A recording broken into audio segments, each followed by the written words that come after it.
Monsieur le Président. Deux sujets de démocratie nous sont ouverts aujourd'hui pour pouvoir modifier le fonctionnement de l'Europe. Un sujet, celui d'une représentation plus juste des États. Ça a été dit, ça a été évoqué. Je crois que nous sommes tous d'accord pour faire en sorte que les États soient mieux représentés au sein du Parlement. Mais un deuxième sujet nous est ouvert aujourd'hui.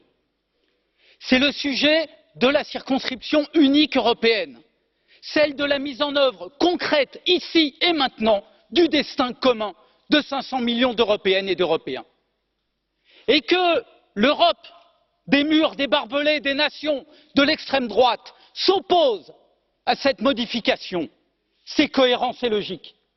Mais je me tourne vers mes collègues pro-européens, ceux qui défendent une Europe sans frontières, pour les marchandises, les biens, pour la finance, pour les flux, ceux qui veulent d'une Europe libre. Comment se peut-il qu'en face de cette Europe-là, ils ne veulent pas aujourd'hui mettre une Europe de la démocratie, une Europe des citoyens, une Europe de l'intérêt général européen qui dépasse l'Europe des intérêts nationaux?